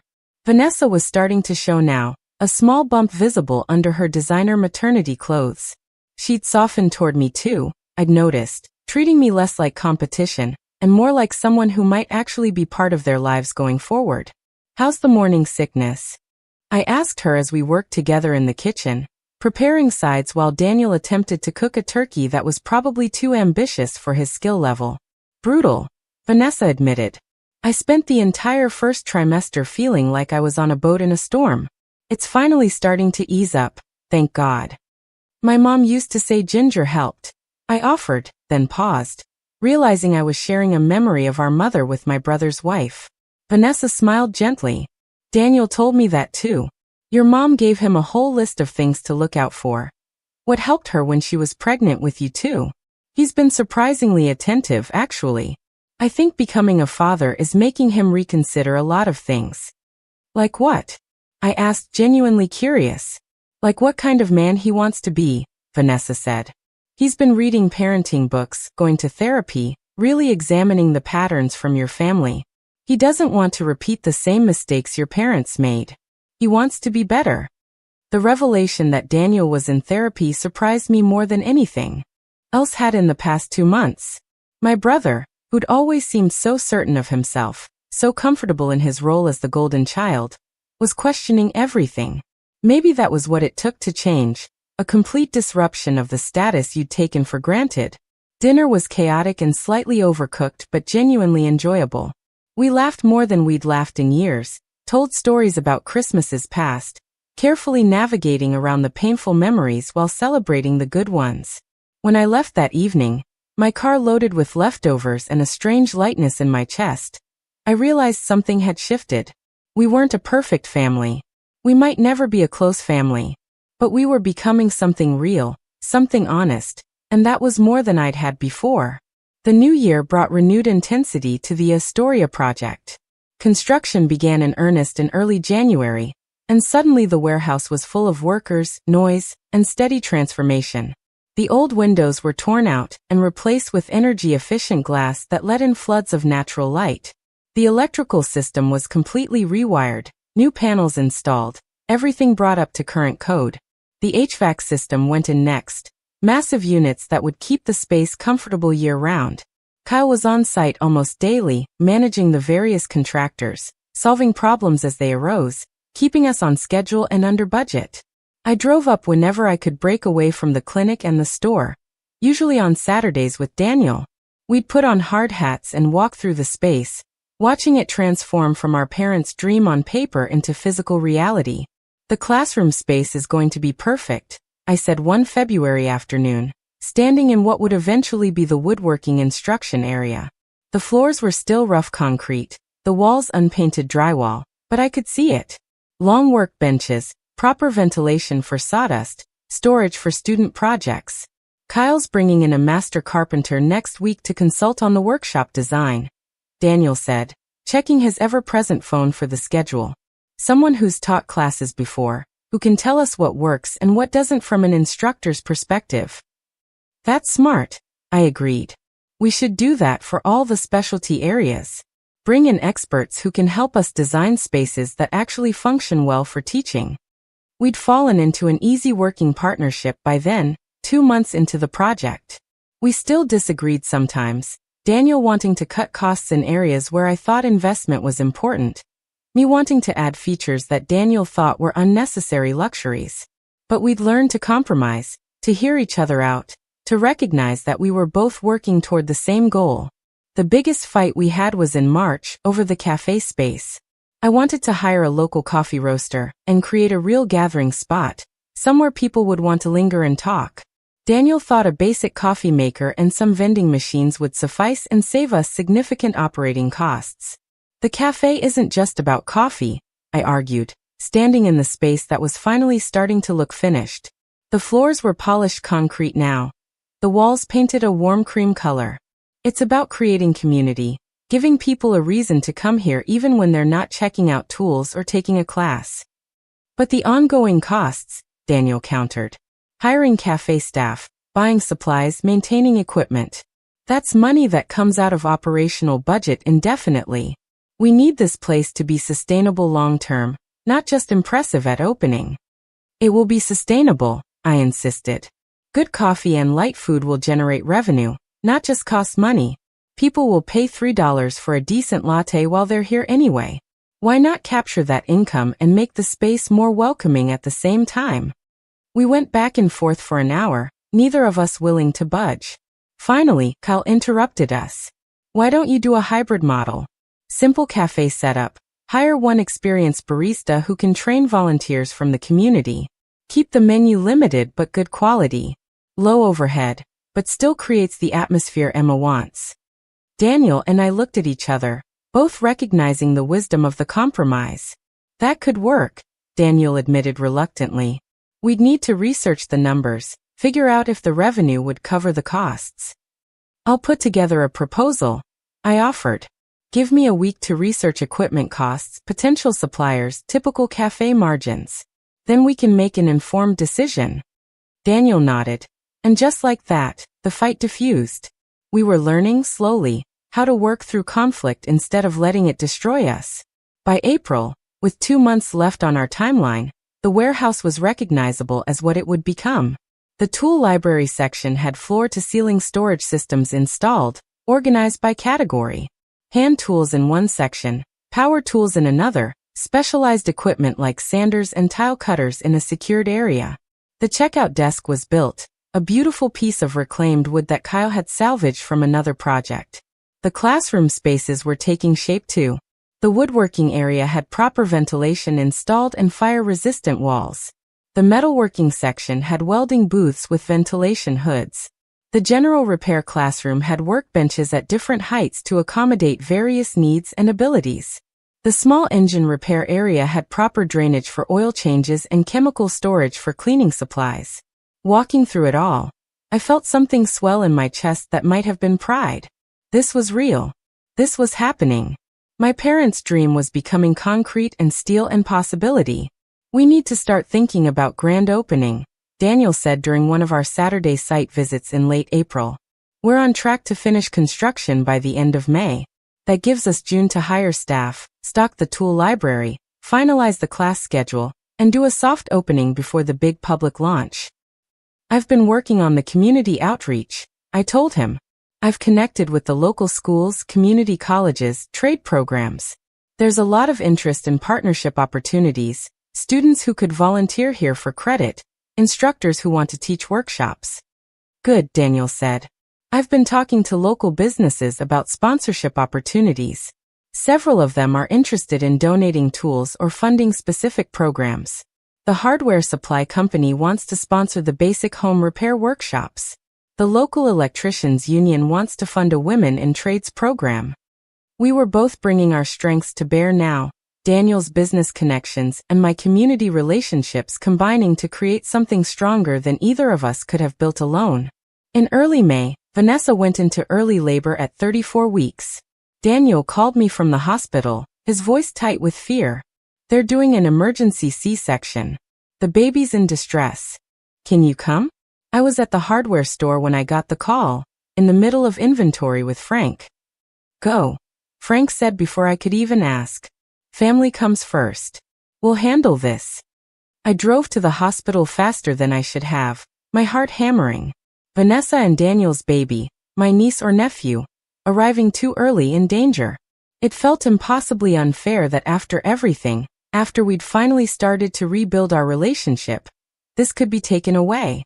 The waiting room was sterile and too bright, filled with anxious families waiting for news. I found Daniel pacing in front of the surgical wing doors, still in his work clothes, his hair disheveled from running his hands through it repeatedly. Any news? I asked and he shook his head. They took her in 20 minutes ago.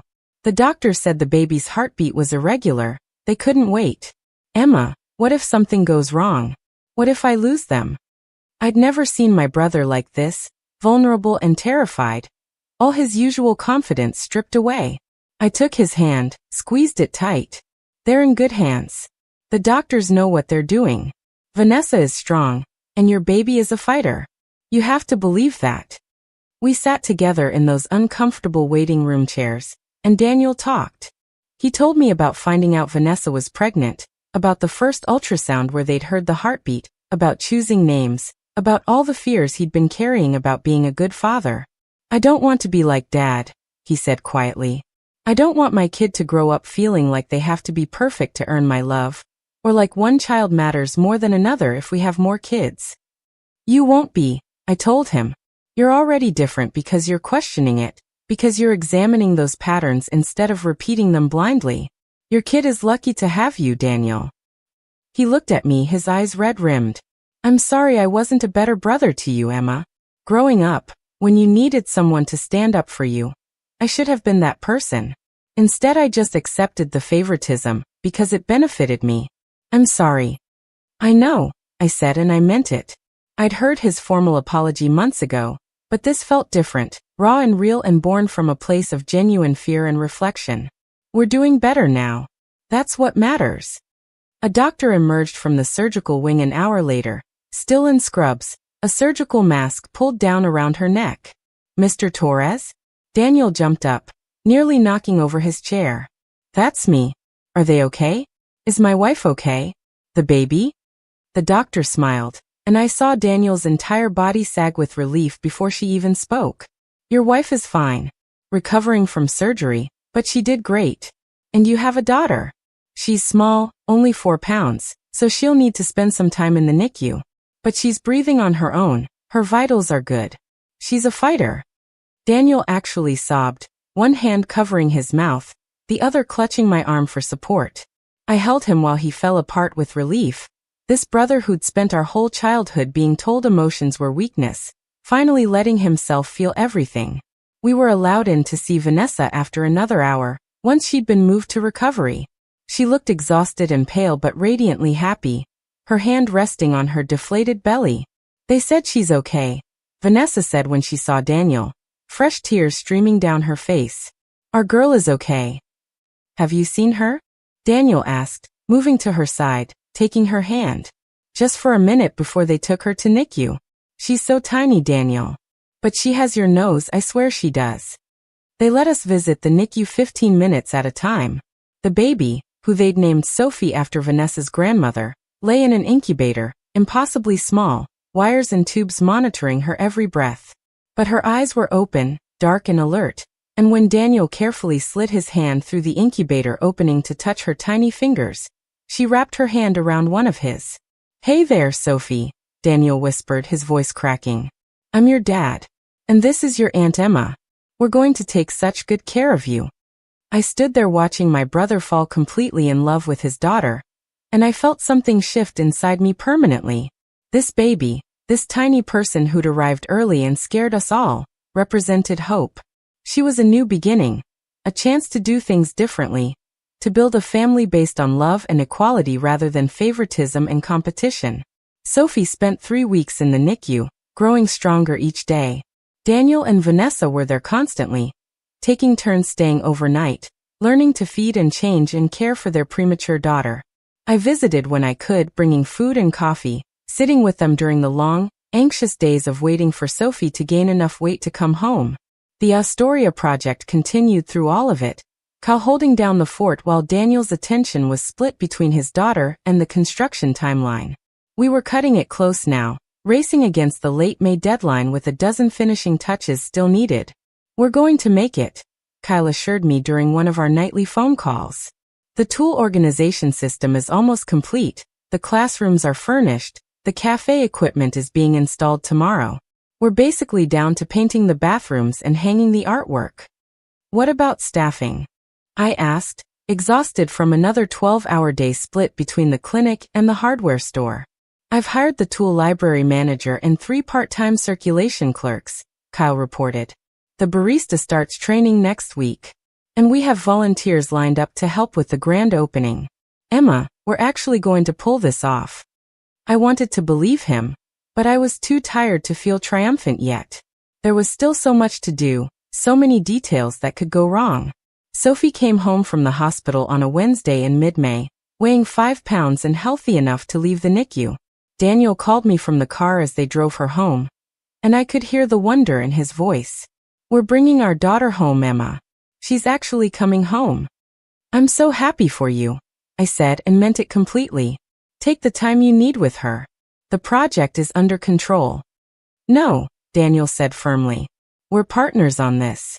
I'll be there Saturday for the final walkthrough. Vanessa's mom is coming to help, and Sophie will be fine for a few hours.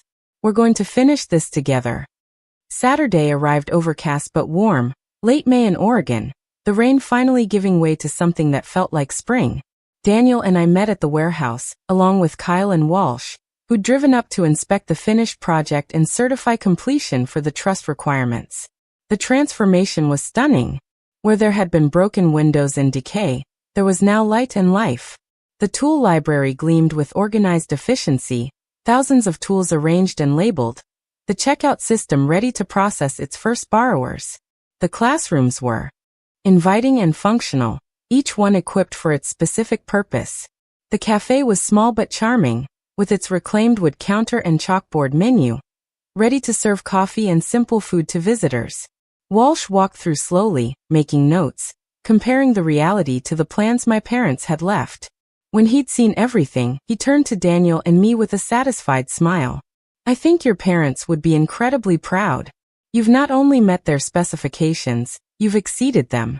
This is exactly what they envisioned, maybe even better." Daniel and I looked at each other, and I saw my own emotions reflected in his face. Relief, pride, grief for the parents who'd never see this completed, gratitude that we'd made it here at all. "We did it," I said quietly. 9 months, $2.5 million, and somehow we actually did it. "We make a good team," Daniel replied, and he wasn't being condescending or grudging. He meant it. Kyle produced a bottle of champagne from somewhere, and we toasted in the cafe space that would soon be filled with community members. To Arthur and Linda Torres, Walsh said, raising his plastic cup, who loved their children enough to force them to see each other clearly. "To second chances," I added. "And to little Sophie," Daniel said, his voice thick with emotion. "May she grow up in a family that knows how to do better." We drank cheap champagne in a community center built from dreams and determination, and it felt like everything I'd fought for was finally real. The grand opening was scheduled for the first Saturday in June. We'd marketed it throughout Astoria and the surrounding communities, posted on social media, reached out to local media. The response had been overwhelming, hundreds of people RSVPing, expressing interest in membership, asking about volunteer opportunities. The morning of the opening, I woke up at 5, too anxious and excited to sleep. I drove up to Astoria alone, wanting time to walk through the space one more time before the crowds arrived. The sun was just rising over the river, painting everything gold and pink. Inside the warehouse, everything was ready. Fresh coffee brewing in the cafe, tools arranged perfectly on their shelves, classroom spaces set up for demonstration workshops throughout the day. Daniel arrived an hour later with Vanessa and Sophie, who slept peacefully in her carrier, oblivious to the significance of the day. Kyle came with a small army of volunteers, ready to help manage the crowds and answer questions. At 9 in the morning, we unlocked the doors and people started flowing in. Families, retirees, young professionals, students, people from all walks of life, coming to see what we'd built. They moved through the space with wonder, examining the tools, asking questions about membership, signing up for workshops. The woodworking classroom filled for a demonstration on building basic shelves. The cafe did brisk business, the barista barely keeping up with orders. The tool library had a line of people signing up for membership cards, eager to check out equipment for their own home projects. I stood near the entrance with Daniel, watching it all unfold, and I felt tears burning behind my eyes. This was what my parents had wanted. Not just a building or a service, but a gathering place. A space where people could learn and create and connect. Where the barriers of cost and knowledge were removed, where everyone was welcome. They would have loved this, Daniel said quietly, watching a grandfather show his grandson how to properly hold a hammer at one of the demonstration tables. They would have loved seeing us work together to make it happen, I corrected. That's what they wanted most of all, I think.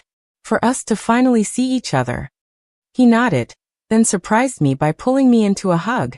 Not a formal greeting hug or an obligatory family gathering hug, but a real embrace, the kind siblings give when they genuinely care about each other.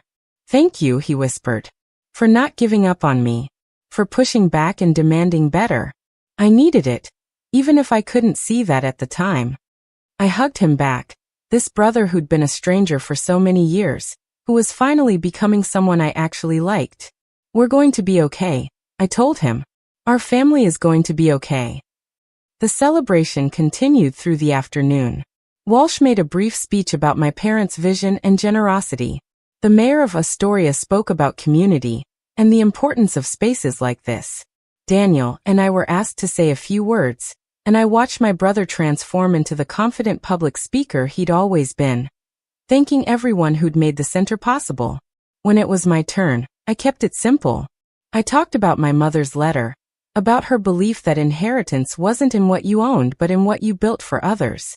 I talked about learning to see my own worth, about the importance of fighting for your place at the table. And I talked about hope, about how even broken families could find their way back to something whole if everyone was willing to try. The applause was warm and genuine, and as I stepped away from the microphone, I caught Kyle's eye across the room. He was grinning, giving me a thumbs up, proud of me in the way only true friends can be. The grand opening wound down as evening approached, the crowds thinning, volunteers beginning cleanup. Daniel and Vanessa left to get Sophie home for her evening routine. Kyle stayed to help me lock up, walking through the empty space one last time. "You did it," he said as we stood in the cafe, chairs upside down on tables, the smell of coffee still lingering in the air. "You took your parents' dream and made it real.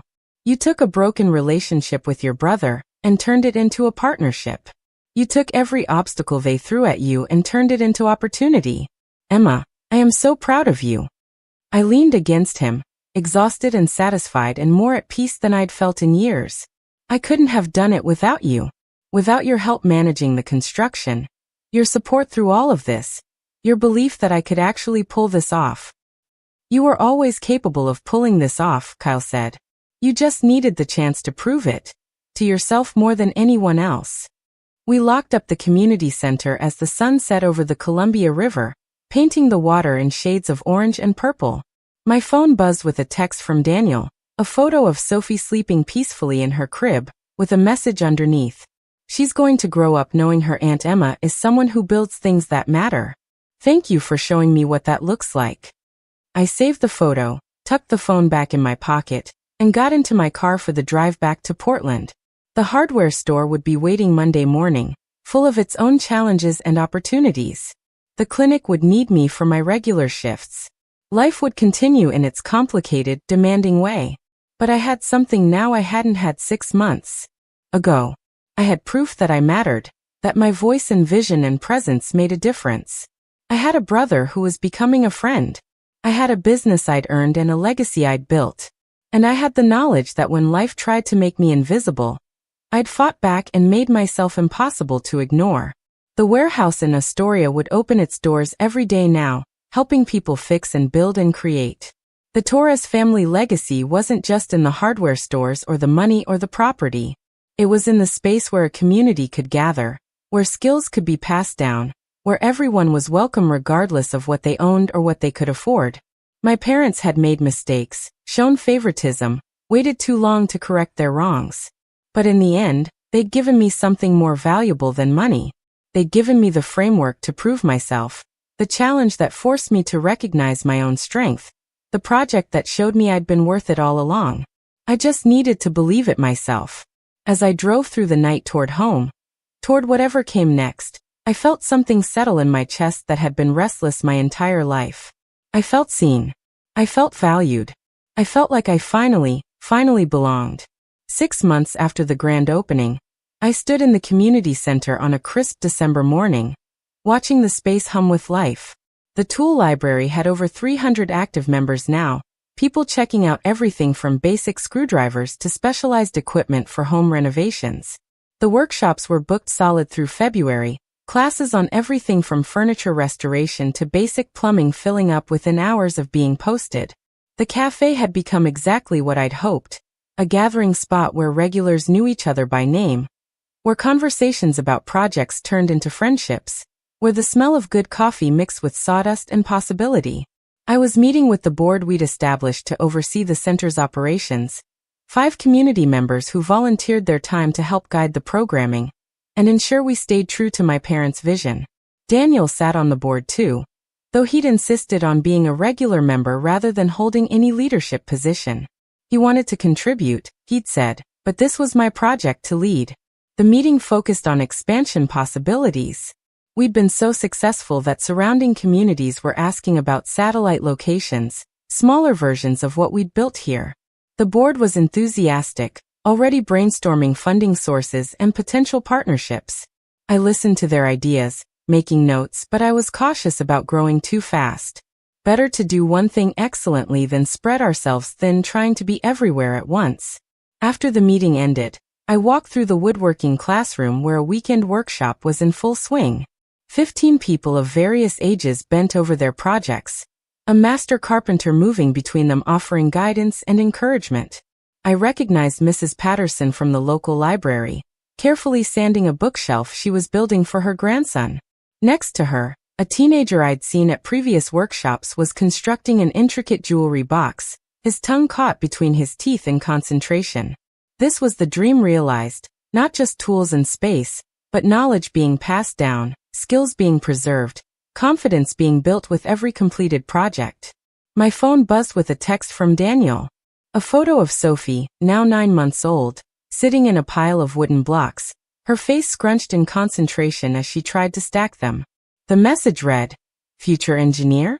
She's got your determination and my stubbornness. We're in trouble." I smiled, typing back, "She's perfect.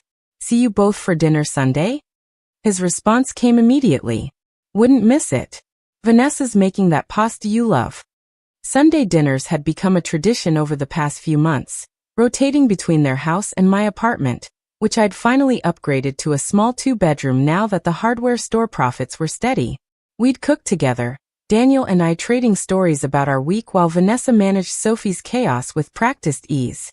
It wasn't the family dinners I'd grown up with, formal and tense and full of unspoken criticism. These were loud and messy and real, built on a foundation of honesty we'd fought hard to establish. The hardware store continued to thrive under my management. Frank had become not just an employee but a mentor, teaching me the intricacies of the business my grandfather had built. We'd expanded the community programs even further, offering monthly workshops on home repair basics that drew standing room-only crowds. The tool lending library we'd re-established had a waiting list.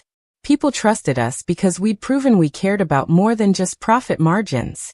We cared about serving the community, about empowering people to fix and build and create. I'd hired 2 new staff members at the store, young people eager to learn the trade, and watching them grow in their roles gave me the same satisfaction I felt watching workshop participants at the community center master new skills. That evening, as I locked up the community center and headed to my car, Kyle called. He'd been on a job site in Seattle for the past week, managing a major commercial renovation, but he called every night to check in.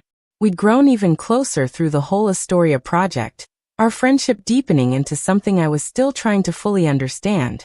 "How was the board meeting?" he asked, and I could hear traffic noise in the background. "Productive. They want to expand, open satellite locations in other communities. I told them we need to solidify what we have here first, make sure we're sustainable long-term before we start dreaming bigger." "Smart," Kyle agreed. "You've always been good at seeing the big picture without losing sight of the foundation. That's why this whole thing worked." We talked for an hour, about the center, about the store, about his project in Seattle.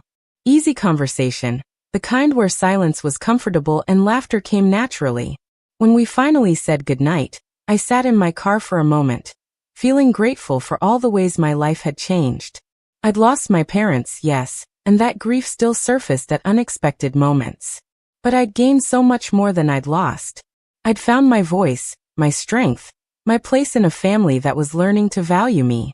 I'd built something that would outlast all of us, a legacy of community and skill and opportunity. Sunday dinner at Daniel and Vanessa's was exactly the kind of chaos I'd come to love. Sophie had discovered she could throw food, and Vanessa spent half the meal intercepting pieces of pasta before they hit the wall. Daniel had attempted to make homemade bread, which had come out slightly lopsided but tasted delicious anyway. We ate and laughed and argued playfully about everything from politics to whether Sophie was too young for a toy hammer, which Daniel insisted she needed and Vanessa absolutely refused to allow. After dinner, Daniel and I cleaned up while Vanessa put Sophie to bed. Standing at the sink washing dishes, shoulder to shoulder with my brother, felt surreal in the best way. A year ago we'd barely spoken. Now we had rhythms and routines, inside jokes and shared responsibilities. I've been thinking about Mom and Dad a lot lately, Daniel said as he dried a plate. About whether they'd be proud of what we've built, or disappointed it took their deaths to get us here. I considered the question, my hands in warm soapy water. I think they'd be both. Proud of the community center, proud that we found our way to something real between us. But sad that they couldn't see it, that they didn't do more while they were alive to fix what they'd broken. Yeah, Daniel agreed quietly. I wish I could tell Dad that I finally understand what he was trying to teach me about responsibility and legacy. And I wish I could tell Mom that her letter, the one she left for you, it changed everything. It made me see what I'd been blind to. We finished the dishes in comfortable silence, then joined Vanessa in the living room where she'd collapsed on the couch, exhausted from wrangling a 9-month-old. Your daughter is a terrorist, she announced dramatically. She threw an entire handful of peas directly at my face during dinner. With intent. I saw the calculation in her eyes. Daniel laughed, settling next to her and pulling her feet into his lap. She's practicing her aim. Future softball player. Future menace, Vanessa corrected, but she was smiling. I watched them together, easy and affectionate, and I felt that same sense of peace I'd been carrying since the community center opened. This was family.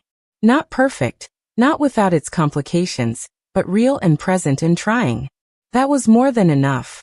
As I drove home that night, my phone rang with an unfamiliar number. I almost didn't answer, but something made me pick up. Emma Torres? A woman's voice asked. This is Judith Chun from the Community Foundation. I'm calling because we've been following the success of the Astoria Community Center, and we're interested in discussing a partnership opportunity. We have funding available for projects that match your model, and we'd love to explore the possibility of helping you expand to other communities. I pulled over, my heart suddenly racing. This was what the board had been hoping for, external funding and support that could make expansion possible without stretching our resources too thin. We talked for 20 minutes, Judith outlining the foundation's mission and interests, me describing our vision and values. By the time we hung up, we had a meeting scheduled for the following week to discuss specifics. I sat in my parked car, overlooking the city lights of Portland, and I thought about how far I'd come from that devastating day in Walsh's office. The girl who'd been told she inherited nothing had built an empire of her own, not through money or property, but through vision and determination and refusing to accept being invisible. The hardware store was mine. The community center was thriving. My relationship with Daniel had transformed from hostile strangers to genuine siblings. And now, opportunities were opening up that I'd never imagined possible. I called Daniel first, unable to contain the news. He answered sleepily, Sophie probably having just gone down, but he woke up fast when I told him about the foundation's call. Emma, that's incredible. This could be exactly what we need to expand responsibly, with proper support and funding. I know, I said, unable to keep the excitement out of my voice. It's everything we talked about, but better than I hoped. Then I called Kyle, who whooped so loud I had to pull the phone away from my ear. I knew it. I knew people would recognize what you'd built, and want to be part of it. Emma, you're about to change communities all over the state, maybe even beyond. This is just the beginning. Just the beginning. The words settled over me like a promise. My parents had left me a puzzle to solve, a challenge wrapped in grief and disappointment. But in solving it, in fighting for my place and building something meaningful, I discovered who I was meant to be. Not the overlooked daughter, not the sister who didn't matter, but a builder of community, a champion of accessibility, someone who saw people and their potential and created spaces where both could flourish. The meeting with the Community Foundation led to a partnership that would change everything. They offered funding for 3 satellite community centers over the next 2 years, along with operational support and connections to other organizations doing similar work. Daniel and I would oversee the expansion, ensuring each new location maintained the values and vision of the original. The work ahead would be challenging, demanding, full of obstacles and decisions and the kind of growing pains that come with success. But I was ready for it, equipped not just with skills and experience, but with the knowledge that I belonged at this table, that my voice mattered, that I could build things that changed lives. Standing in the Astoria Community Center on a random Tuesday afternoon, watching a grandmother teach her granddaughter how to properly measure wood for a birdhouse, I understood what my mother had meant in her letter. The inheritance wasn't in what you owned. It was in what you built for others, in the legacy you created that would ripple forward long after you were gone. Up next, you've got 2 more standout stories right on your screen. If this one hit the mark, you won't want to pass these up. Just click and check them out.